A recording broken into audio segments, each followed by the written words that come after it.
unreal shutdown corner and really a bright spot for that defense that was awful.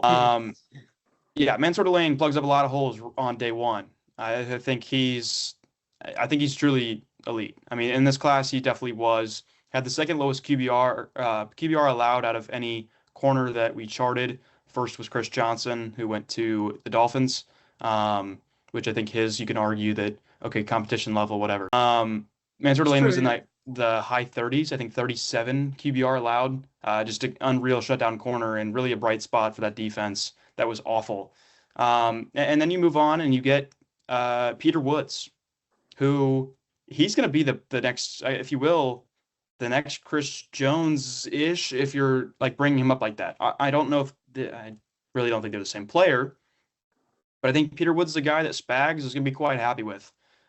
And I think that Peter Woods could maybe even start on day one. I think that's got to be, I mean, the Mansoor Delane pick for me, considering need in the player, I think it's an A plus. Maybe it's a little rich at 6 with how they jumped up, whatever, but they got their guys. They got their guys, and I think you can't fault them for it. I'd probably give Mansoor Delane an A plus, and then Peter Woods an A minus, so average out to an A.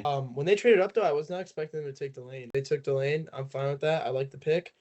Quickly moving over to Peter Woods, like you said, I mean for sure he'll for sure be in the rotation of the D line. But I think if Peter Woods can truly learn from Chris Jones before Chris Jones is done playing football, they could have themselves another Chris Jones, right?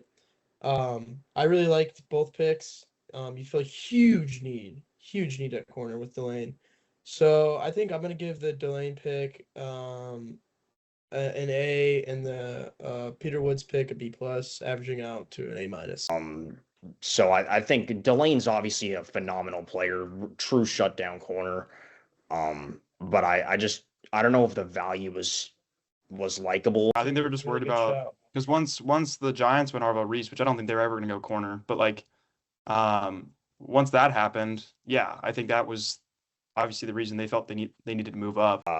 But moving on to Peter Woods, yeah, he's very explosive, can thrive next to Chris Jones, and Chris Jones can be that mentor for him because he does need a bit more polishment in his game. But both those guys are phenomenal talents, and second round, early pick in the second round, they got R. Mason Thomas to speed and a lot of bend on the edge to solidify that D line as well. So this was a great draft from the Chiefs, and I'd give it probably an A.